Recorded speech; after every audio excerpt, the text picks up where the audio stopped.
Secretary Baker takes his case first to Israeli Prime Minister Shamir, then the Palestinians, as Iraqi rebels and regulars fight for control of Basra. This is NBC Nightly News with Tom Brokaw, reporting tonight from NBC News headquarters in New York. Good evening.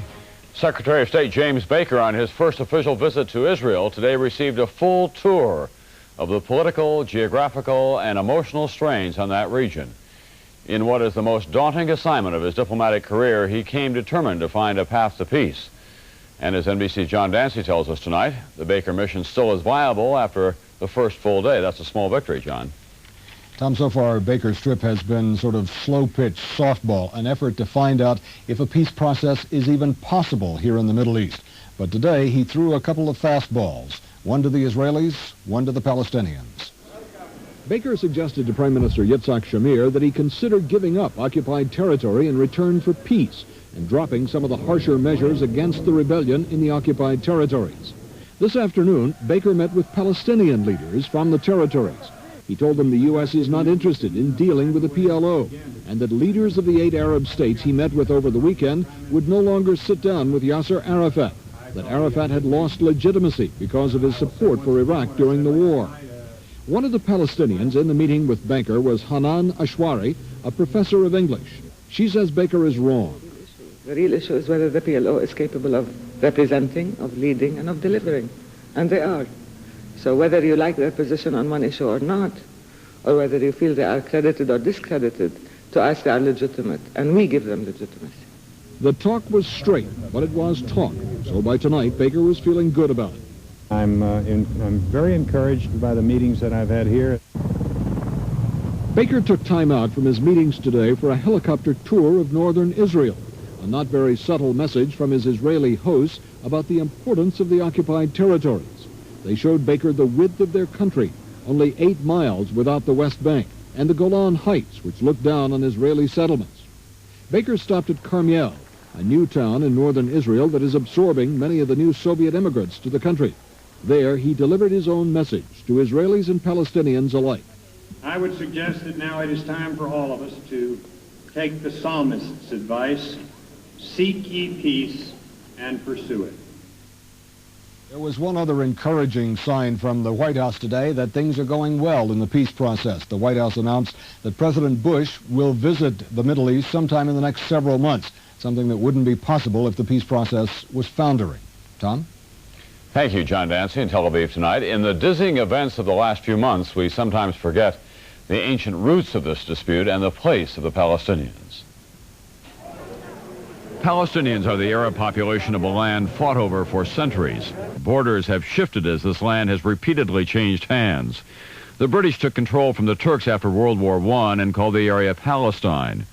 The land was partitioned between Jews and Arabs after World War II. The state of Israel grew as it won successive wars with Arabs, but Israel's own population became more Arab in the process. Today, more than a third of all the people living in Israel and the occupied territories are Palestinian, including almost 1 million in the West Bank and Jerusalem, and more than 500,000 in Gaza. But most Palestinians now live elsewhere. Jordan's population may be as much as 60% Palestinian, about 1.5 million people. There are hundreds of thousands of Palestinians in Lebanon, in Syria, and in Libya.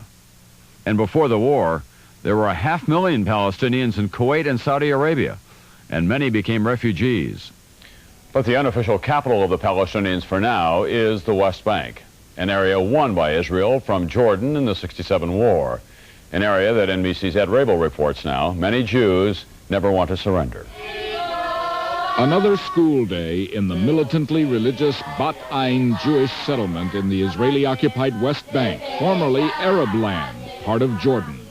The children are carefully taught. Because of your Jewishness, the scriptures say, this is your land, Greater Israel, always has been, always will be.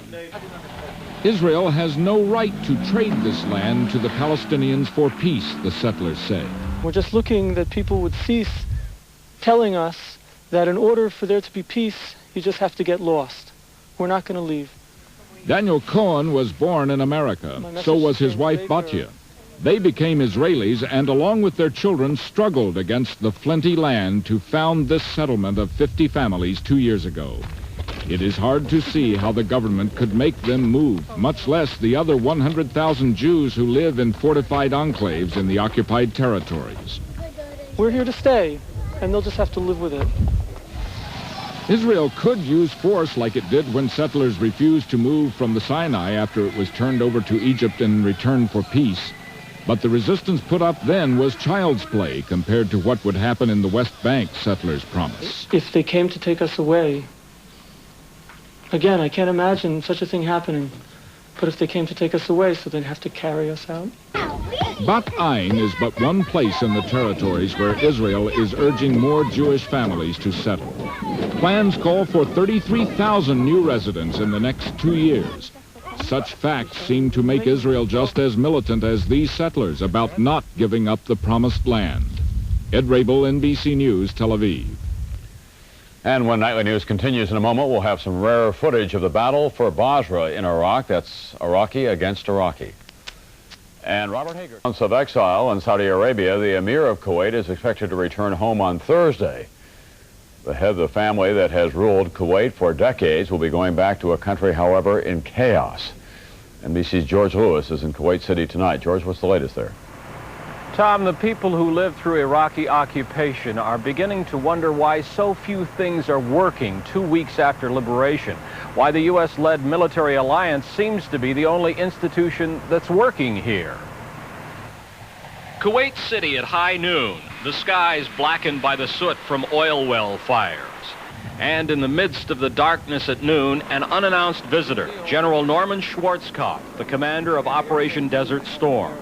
He met with the Kuwaiti leadership and collected a souvenir. This is sand from the liberated beaches of Kuwait. Schwarzkopf's visit was kept low profile because the Bush administration wants to avoid any appearance of an occupying American army running things. Washington is promoting the idea that Kuwait is getting back on its own feet. First of all, I'm just happy to see that the city is liberated and that it's back in the hands of the Kuwaitis.